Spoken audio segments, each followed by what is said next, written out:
Hello and welcome.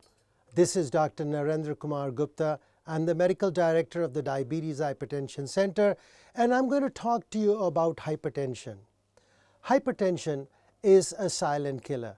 It's a slowly progressive disease, and if you have symptoms with high blood pressure, then this is very, very high.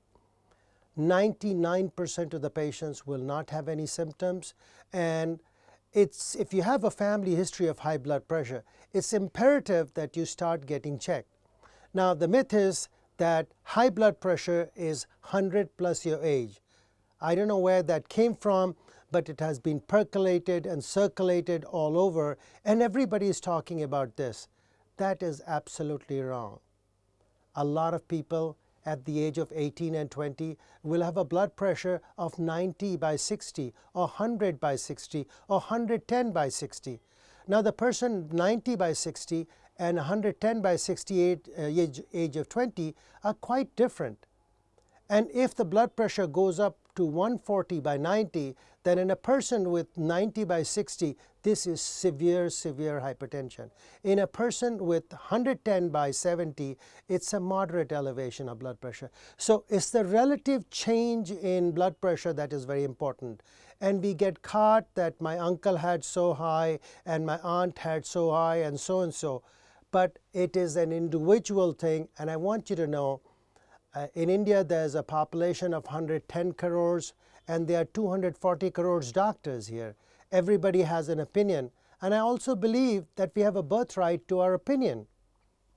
But I also believe that we also have a birthright to be dead wrong.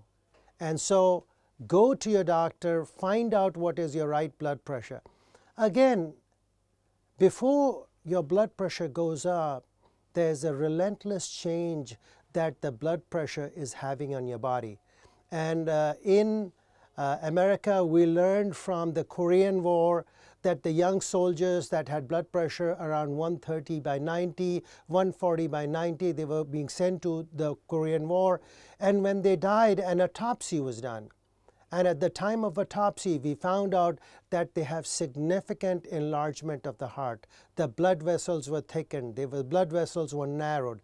And so what is important is if you have a family history, get yourself checked up, because by the time the blood pressure has gone up, it's significantly elevated. Moreover, in India, it's very common that vast majority of the time the diagnosis is made when there's a target organ damage.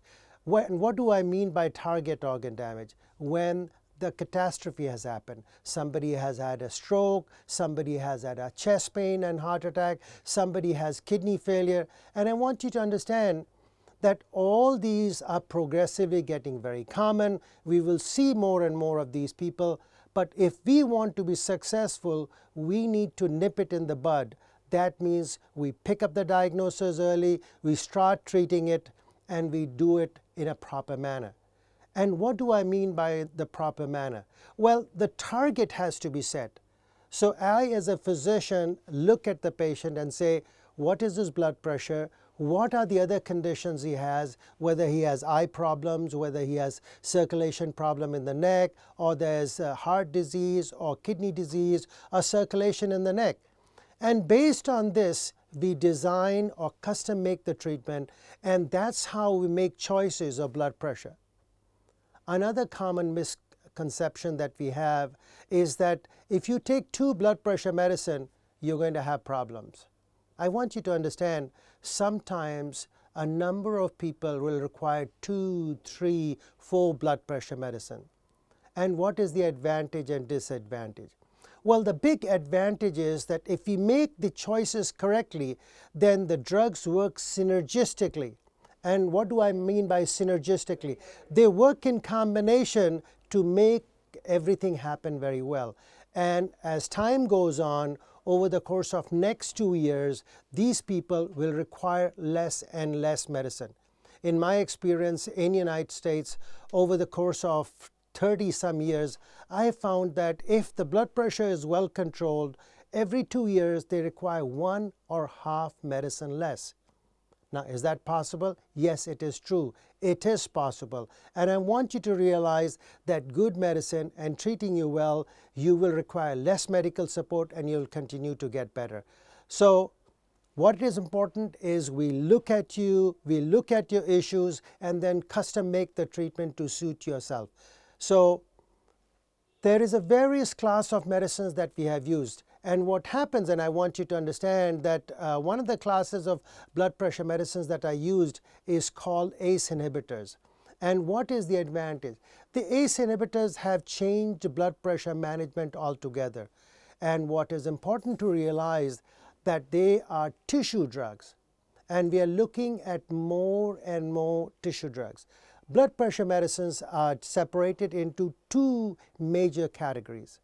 And I like to divide them in two categories. One of them I call vascular protective drugs. That means they have protection on the eyes, they have protection on the heart, they have protection on the kidneys, they have protection on the circulation on the body. The other is baroreceptor drugs. These are purely pressure drugs, and they decrease the blood pressure. So sometimes we have to get the big gun and a pressure drug to decrease the blood pressure. But in order to be successful, we have to use drugs that will have effects on the tissue and make the blood vessels younger.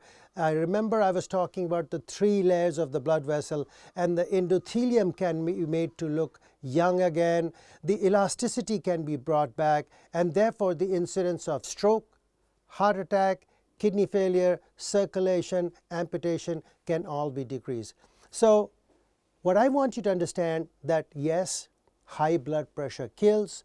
High blood pressure is a silent killer. But good management of high blood pressure can make a tremendous difference. And so we look at you and we custom make the treatment to suit you. And I want you to understand whether you've had a stroke, heart attack, or kidney disease, all these can be prevented. All these can be reversed. But if you come too late in the game, then you are too far gone, and sometimes we can't do anything about it. So remember the first thing I said, a stitch in time saves 9, early diagnosis, early treatment. And on top of early treatment, what happens is, I want you to realize that there's a circadian rhythm. There's a cycle of the body. And I've come here in India and I notice a lot of people will take their blood pressure anytime they feel like, oh, I decided to take it this time and I decided to take it.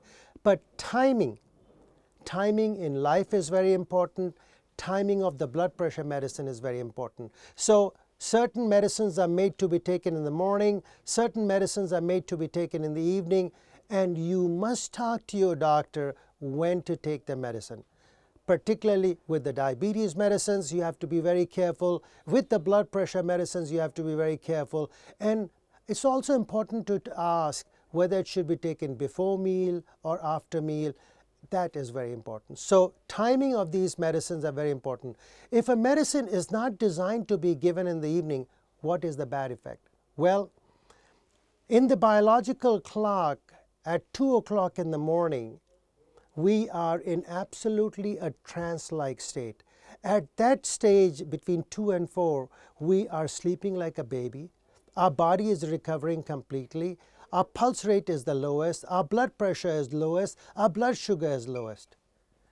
If you take a medicine that lowers the blood pressure at night, and your blood pressure is lowest at night, you can have silent ischemic infarction or brain damage, and it can be small episodes and it will lead to memory loss and dementia, or it could be much more.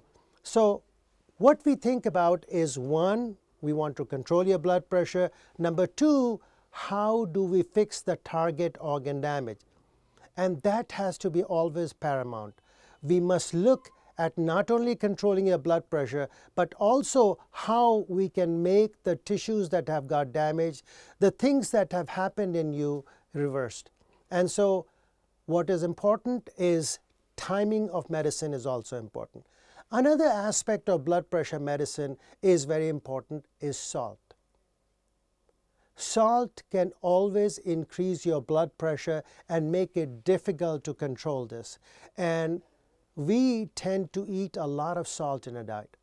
And I truly believe that if you take the worst kind of food and you put in enough salt and enough ghee, it will taste good. Good food cooked well does not require too much salt. So salt in high blood pressure is very important. On top, I want to tell you that in all these things, when you're taking this, we must remember that the amount of water we take, the foods that we take, and if we take all these together, then certainly the patient can do well. So I want you to understand good treatment with high blood pressure is available. It should be started early. It should be timed properly. It should be taken every day. And one of the ways that we can remind ourselves to take our medicines regularly is having a pill box. This is a box that has Monday, Tuesday, Wednesday, Thursday, Friday, Saturday, and Sunday. And so if we have this box, and if the box are not all empty at the end of the week, then we haven't taken these medicines. And so taking the medicine regularly is an important aspect. The other thing that I find is we have a very strong opinion that if my blood pressure is elevated, I will take the medicine for a week, and the blood pressure is good, now I can stop it. Well, your blood pressure was good only because you were taking the medicine. If you stop it, you are back to square one. And so don't outguess your doctor. Don't outsmart your doctor. Don't play the doctor. What is important is always that you talk to your doctor before you stop the medicine. Another thing I want to emphasize, that blood pressure monitoring, the machine is available very easily. We can all buy one. And you remember I was talking about the circadian rhythm? Well, the blood pressure is highest between 6 a.m. and 12 noon. This is the time when 50% more strokes and heart attacks occur. So what is important for you to have a blood pressure machine that you can use at home and do the blood pressure within half an hour of waking in the morning. And why within half an hour of waking in the morning? This is the time when the blood pressure is the highest. So we want to know what is your worst blood pressure, and we fix the worst blood pressure, and slowly everything else will take care of itself. So if you can get up in the morning and take your blood pressure, or your spouse's blood pressure, or your children's blood pressure, learning to measure these blood pressures, these are very simple devices. These are automated devices. They work very well. They are very effective, and those that do have high blood pressure should also make a point of measuring it, noting it in the diary, the date, the time, the blood pressure, and the pulse.